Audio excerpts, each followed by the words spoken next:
यशायाह की किताब उसका 12 अध्याय और उसका 3 पद एक बार कोई भी पढ़िए, जिस किसी को मिले वो पढ़िए।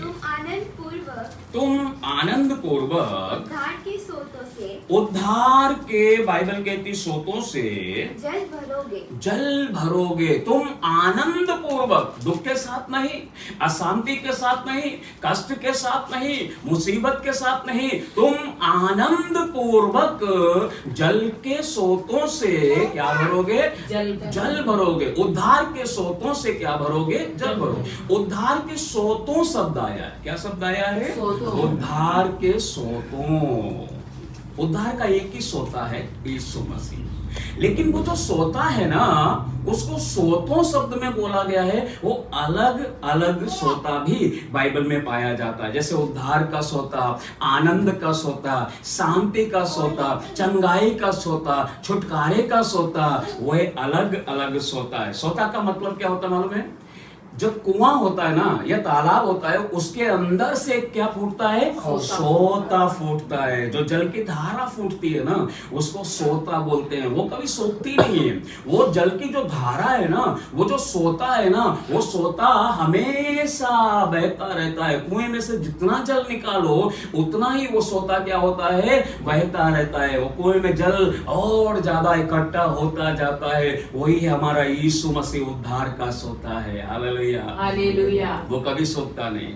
यूहन्ना में यीशु ने कहा पर्व के अंतिम दिन, जो कोई प्यासा हो मेरे पास आए और आकर मुझसे पिए, उसके भी अंदर से जीवन के जल की नदियां बह निकलेंगी। हमारा यीशु मसीह उद्धार का सोता है। आज हम कुछ सोतों के विषय में बाइबल से देखेंगे। इस सोता, जैसा कि मैंने कहा, किसमें से फूटता है? तालाब या फिर कुएं में से फूटता है। तो बाइबल कुओं के विषय में या फिर सोते के विषय में क्या कहती है, कुछ बातों को हम देखेंगे। मेरे साथ निकालिए उत्पत्ति की किताब, उसका 21 अध्याय और उसका 19 पद एक बार। उत्पत्ति की किताब, उसका 21 अध्याय, उसका 19 पद एक बार। तब परमेश्वर ने उसकी आंखें खोल दी। बाइबल कहते हैं उसकी, अर्थात हाजिरा की। हाजिरा को और इस्माइल को सारा ने क्या कर दिया था? अपने घर से निकाल दिया था और वह जाकर वेसेरवा के जंगलों में भटकने लगी। उसके पास जो रोटी थी वह समाप्त हो गई। उसके पास जो पीने का जल था वह समाप्त हो गया। उसके पास एक छोटा सा बेटा था, वह उस बेटे की मृत्यु देखनी ना पड़े, इसलिए एक तीर जितने टप्पे की दूरी पर अपने बेटे को छोड़कर वह जंगल में भटकने लगी। वह जंगल में रो रही थी, वह परमेश्वर को पुकार रही थी, वह परमेश्वर से प्रार्थना कर रही थी, परमेश्वर ऐसा ना हो कि मेरा बेटा यहाँ पर भूखा और प्यासा मर जाए। ये तो छोटा बालक है, परमेश्वर इस पर दया कर। तब परमेश्वर ने, बाइबल कहती, हाजिरा की प्रार्थना को सुन लिया और परमेश्वर ने उस हाजिरा की प्रार्थना को सुनकर उसके बेटे की रोने की आवाज को सुन लिया और उसकी रोने की आवाज को सुनकर परमेश्वर ने एक स्वर्गदूत को वहां पर भेज दिया। और बाइबल कहती, तब परमेश्वर ने हाजिरा की आंखों को क्या कर दिया? खोल दिया। और उसको एक कुआं दिखाई पड़ा। एक कुआं दिखाई पड़ा। तब उसने जाकर थैली को जल से भरकर लड़के को जल पिलाया। हाजिरा की आंखें खोल दी, तब उसको बाइबल कहती है कुआं दिखाई दिया। इसका मतलब कुआं तो होगा वहां, लेकिन हाजिरा को दिखाई नहीं दे रहा था। हाजिरा की आंखें बंद हो चुकी थी। हाजिरा दुख में कुछ समझ नहीं पा रही थी। हाजिरा अपने बोलना चाहिए सारे के द्वारा, शौतन के द्वारा निकाले जाने के कारण वह दुख में थी, क्लेश में थी, संकट में थी, वह भयानक पीड़ा में थी, जिसके कारण उसकी आंखें बंद हो चुकी थी, उसे कुछ दिखाई नहीं दे रहा था। लेकिन परमेश्वर ने हाजिरा की आंखें खोल दी, तब हाजिरा को एक कुआं दिखाई दिया और हाजिरा ने उसमें से जल लिया और स्वयं पिया होगा और अपने बेटे को भी पिलाया। और वहां पर हम देखते हैं ये कुआं कौन सा कुआं कहलाता है? पूर्ति का कुआं। यहाँ पर हाजिरा की पूर्ति हो गई। मेरे प्रिय लोगों, यीशु मसीह हमारा पूर्ति का सोता है, पूर्ति का कुआं है। वो हमारी पूर्ति करने वाला परमेश्वर है। मनुष्य पूर्ति नहीं कर सकता, लेकिन परमेश्वर पूर्ति करने वाला परमेश्वर है। अभी हर्षित ने भी गवाही दिया ना, हमें नहीं मालूम क्यों कि परमेश्वर कैसे चलाता है, लेकिन परमेश्वर चलाता है। आप विश्वास कीजिए, यदि हमारा भरोसा परमेश्वर पर है तो बाइबल कहती जवान सिंहों को घटी होगी, वे भूखे रह जाएंगे, परंतु यहोवा के डरवैयों को किसी भली वस्तु की कमी और घटी ना होवेगी। यदि हम यहोवा के डरवैये हैं, हम विश्वास करें मेरे प्रिय लोगों, परमेश्वर हमें भूखा रहने नहीं देगा, परमेश्वर हमें नंगा रहने नहीं देगा, परमेश्वर हमें नीचे नहीं परंतु ऊंचा ही उठाएगा, परमेश्वर हमें पूंछ नहीं परंतु सिर ही ठहराएगा। यदि हमारी आंखें हम परमेश्वर की ओर लगाएंगे, परमेश्वर हमारे लिए बड़े बड़े काम, अद्भुत कामों को करेगा। हाजिरा ने जब यहोवा को पुकारा, परमेश्वर ने हाजिरा की आंखें खोल दी और हाजिरा की पूर्ति हो गई। इसको बोलते हैं पूर्ति का कुआं। यीशु हमारा पूर्ति का कुआं है, यीशु हमारा पूर्ति का सोता है, यीशु हमारा शांतिदाता परमेश्वर है, यीशु हमारे जीवन की हर पूर्ति करेगा, यीशु हमारी जरूरतों को पूरा करेगा। Hallelujah, hallelujah, hallelujah. विश्वास होना चाहिए यीशु करेगा। जब ऐसा लगे नहीं होगा, उस समय अपनी आंखें परमेश्वर की ओर लगाओ, परमेश्वर कहेगा मैं करूंगा। जंगल में भी यही हुआ था, जब मूसा को लगा, इस्राएलियों को लगा हम लोग भूखे हैं, हमारी पूर्ति कहां से होगी, इतनी बड़ी विशाल भीड़ है। परमेश्वर ने मूसा से कहा, ओ मूसा इस्राएलियों से कह दे अपने आप को पवित्र कर लो, मैं तुम्हें खाने के लिए मांस दूंगा, मैं तुम्हें खाने के लिए दूंगा, मैं तुम्हें जल दूंगा। परमेश्वर ने जंगल में उनके लिए मेज लगा दी। बाइबल कहती है परमेश्वर यहोवा हमारा वही परमेश्वर। सो परमेश्वर ने हाजिरा की आंखें खोल दी और हाजिरा को एक कुआं दिखाई दिया। इसको हम कहते हैं पूर्ति का कुआं, पूर्ति का कुआं। और पढ़िए उत्पत्ति की किताब उसका 24 अध्याय उसका 11 और 12 पद। उसने उत्पत्ति की किताब उसका 24 अध्याय उसका 11 और 12 पद। जी, उसने ऊंटों को हाँ। नगर के बाहर एक कुएं के पास बिठाया। उसने किसने? अब्राहम के एक दास ने। अब्राहम ने जब अपने बेटे इसहाक के लिए एक पत्नी लाने के लिए अपने दास को, बाइबल कहती है अपने नगर या अपने देश की ओर रवाना कर दिया, भेज दिया। वह दास यहोवा परमेश्वर से प्रार्थना करके निकला था और वह दास एक कुएं के पास जाकर बैठ गया, जिस नगर में या जिस देश में पहुंचा, और वहां भी जाकर उसने अपने परमेश्वर यहोवा से प्रार्थना किया, या उसके स्वामी बोलना चाहिए अब्राहम के परमेश्वर से प्रार्थना किया। और जब उसने प्रार्थना किया तो बाइबल यहां पर क्या कहती है आगे? नगर के पास, नगर के बाहर एक कुएं के पास बिठाया। ऊंटों को कुएं के पास बिठाया। वह संध्या का समय था, संध्या का समय था, जिस समय स्त्रियां जल भरने के लिए निकलती हैं। वह कहने लगा, हे मेरे स्वामी अब्राहम के परमेश्वर यहोवा, आज मेरे कार्य को सिद्ध कर। मेरे कार्य को क्या कर? सिद्ध कर। आगे की स्टोरी हम सब लोगों को मालूम है। जब अब्राहम के इस दास ने कुएं के पास अपने ऊंटों को बिठा दिया और सेनाओं के परमेश्वर यहोवा से प्रार्थना किया कि हे परमेश्वर यहोवा, तू अपने दास के काम को सिद्ध कर। जिस योजना से तू हमें यहाँ पर लेकर आया है, जिस कार्य के लिए तू मुझे यहाँ पर लेकर आया है, उस कार्य को पूरा कर। आपको मालूम है जब इस दास ने उस कुएं के पास प्रार्थना की, परमेश्वर ने प्रार्थना को सुन लिया। परमेश्वर ने इसहाक के लिए एक स्त्री को वहां पर लेकर आया और ये दास ने जान लिया ये वही रिबका है जिसे परमेश्वर ने अपने दास इसहाक के लिए चुन लिया है, क्योंकि उसने प्रार्थना किया था, परमेश्वर जो लड़की आकर मुझे ऊंटों के साथ पानी पिलाएगी वही तेरे दास के लिए होगी। और बाइबल कहती परमेश्वर ने उस दास की प्रार्थना को सुन लिया। इसको हम बोलते हैं प्रार्थना का कुआं। ये कौन सा कुआं है?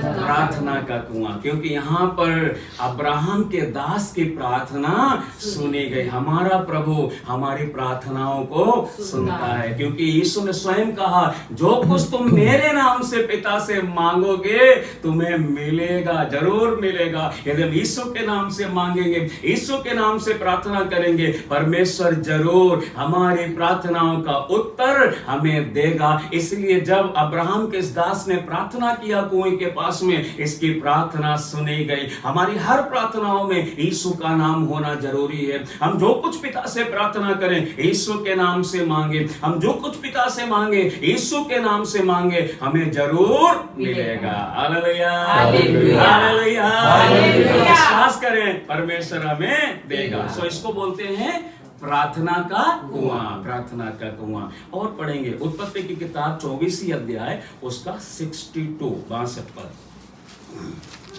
जो दक्षिण देश में रहता था, इसहाक, अब्राहम का पुत्र इसहाक जो दक्षिण देश में रहता था, लहरोई नामक कुएं से होकर, लहरोई नामक कुएं से होकर चला आता था। बाइबल कहते इसहाक क्या कर रहा था? चला। लहरोई नामक कुएं के पास से होकर इसहाक चला आता था। अब इस उत्पत्ति की किताब 25 अध्याय का 11 पद पढ़िए। उत्पत्ति 25 अध्याय का 11 पद। अब्राहम के मरने के पश्चात, अब्राहम के मरने के बाद परमेश्वर ने उसके पुत्र, परमेश्वर ने अब्राहम के पुत्र इसहाक को जो लहरोई नामक कुएं के पास रहता था, लहरोई नामक कुएं के पास रहता था, आशीष दी, आशीष दी। हालेलुया। बाइबल कहते हुए लहरोई नामक कुएं के पास से चला आ रहा था, लेकिन एक समय आया जब इसहाक लहरोई नामक कुएं के पास में ही रहने लगा और परमेश्वर ने उसी कुएं के पास उसको क्या दी? आशीष दी। इसको बोलते हैं आशीष का कुआं। हालेलुया। हमारा प्रभु यीशु मसीह आशीष का सोता है, हमारा प्रभु यीशु मसीह आशीष का कुआं है। याद रख लेना, जब हम यीशु मसीह जैसे सोते के पास आए हैं तो ऐसा हो ही नहीं सकता कि खुदा के लोग आशीषित ना हो। आमीन। हालेलुया। ऐसा हो ही नहीं सकता कि परमेश्वर आशीष ना दे, क्योंकि हमारा यीशु मसीह आशीष देने वाला परमेश्वर है। फिर चाहे जीवन का कोई भी क्षेत्र क्यों ना हो मेरे प्रिय लोगों, हमारा प्रभु में आशीष देगा ही देगा। हम बिना आशीष पाए रह ही नहीं सकते। क्यों? क्योंकि हमारा प्रभु आशीष का सोता है, सोता। वहां से आशीषें बहती हैं मेरे प्रिय लोगों, वहां से आशीषें निकलती हैं। इसलिए लहरोई का कुआं जो है वह आशीष का कुआं है, क्योंकि परमेश्वर ने इसहाक को वहीं पर क्या दी? आशीष दी। हमारा यीशु आशीष देने वाला परमेश्वर है। कोई आशीष दे ना दे, और दुनिया के लोग आशीष कम श्राप ज्यादा देते हैं, लेकिन हमारा प्रभु आशीष देता है। और उसने बाइबल में कहा आशीष दो, श्राप ना दो, क्योंकि तुम आशीष के लिए बुलाए गए हो। हमारा परमेश्वर हमें आशीष देने वाला परमेश्वर है। जल्दी से एक दो और बातें हम पढ़ लेते हैं। उत्पत्ति की किताब ही उसका 29 अध्याय उसका 10 और 11 पद भी पढ़िए। याकूब ने, उत्पत्ति की किताब 29 अध्याय उसका 10 और 11 पद। हाँ, याकूब ने अपने मामा लाबान की बेटी, याकूब ने अपने मामा लाबान की बेटी राहेल को और उसकी भेड़ बकरियों को देखा, उसकी भेड़ बकरियों को देखा तो निकट जाकर, तो बाइबल कहती याकूब राहेल उसकी भेड़ बकरियों के निकट जाकर कुएं के मुंह पर से पत्थर को लुढ़का दिया। कुएं के मुंह पर चरवाहे लोग क्या करते थे? पत्थर रख देते थे, और फिर जब एक साथ झुंड भेड़ बकरियों का इकट्ठा हो जाता था, चरवाहे इकट्ठे हो जाते थे, तब वे मिलकर क्या करते थे? पत्थर को हटाते थे। क्योंकि पत्थर को हटाना एक अकेले व्यक्ति के बस की बात नहीं थी। बहुत भारी भरकम पत्थर जो था ना, वो कुएं के ऊपर रखा जाता था। तो जब चरवाहे इकट्ठे होते थे तब वे मिलकर क्या करते थे? पत्थर को हटाते थे। लेकिन जब याकूब ने देखा कि ये मेरे मामा लाबान की बेटी राहेल है, क्योंकि उसको जानकारी मिल गई थी, और जब उसको इस तरह की जानकारी मिल गई थी तब उसने राहेल को चूमा, रोया, बताया कि मैं तेरे फूफा और बुआ का बेटा हूं, तू मेरे मामा लाबान की बेटी है और मैं तो तेरा रिश्तेदार हूं। और तब याकूब ने क्या किया? कुएं के मुंह से पत्थर को हटाया और अपने मामा लाबान की भेड़ बकरियों पानी पिलाया। उनको बाइबल कहती है याकूब ने क्या किया?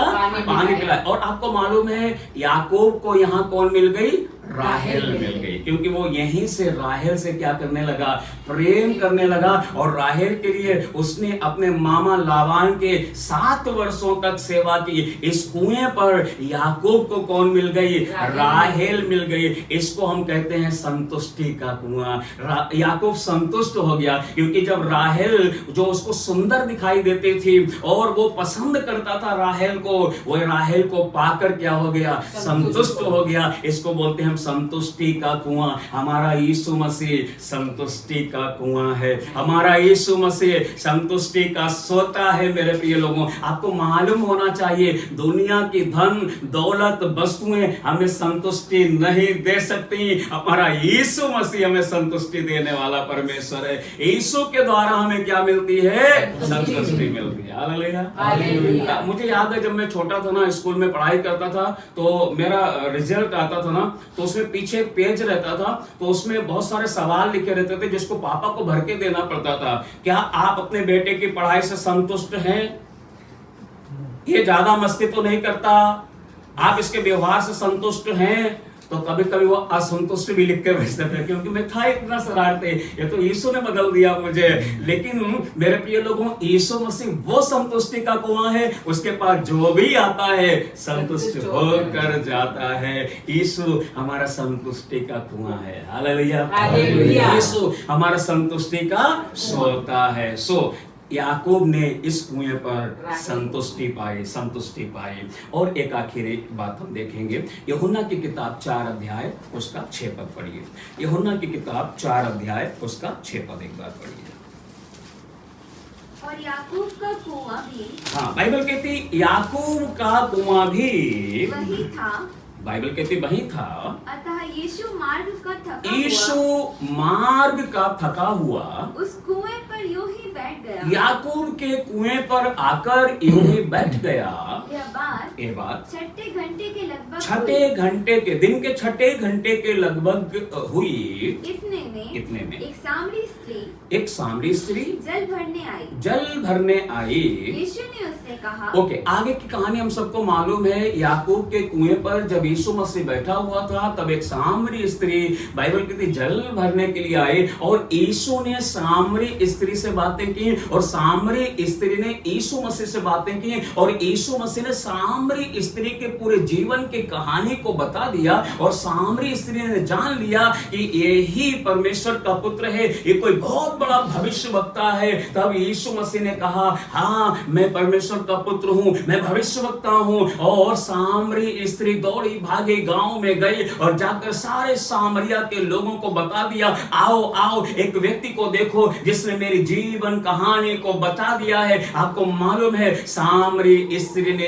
इस कुएं पर क्या पाया, उद्धार पाया। ये उद्धार का कुआं है मेरे प्रिय लोगों, ये उद्धार का कुआं है। यीशु मसीह हमारा उद्धार का सोता है, उद्धार का कुआं है। मानव जाति का उद्धार और किसी के द्वारा नहीं, मानव जाति का उद्धार केवल एक ही नाम है, आकाश के नीचे पृथ्वी के ऊपर, जिसका नाम है यीशु मसीह। यीशु मसीह उद्धार का सोता है, यीशु मसीह उद्धार का कुआं है। सामरी स्त्री ने इस कुएं पर क्या पाया, उद्धार पाया। और हम सब लोगों ने भी यीशु मसीह के नाम में क्या पाया है, उद्धार पाया है। हम धन्य हो गए मेरे प्रिय लोगों, हम धन्य लोगों की लिस्ट में आ गए, क्योंकि यीशु मसीह हमारे उद्धार का सोता है। सो आज हमने लगभग 5 सोतों के विषय में देखा। यीशु मसीह हमारा उद्धार का सोता है, संतुष्टि का सोता है, आशीष का सोता है, प्रार्थना का कुआं या सोता है, पूर्ति का कुआं या सोता है।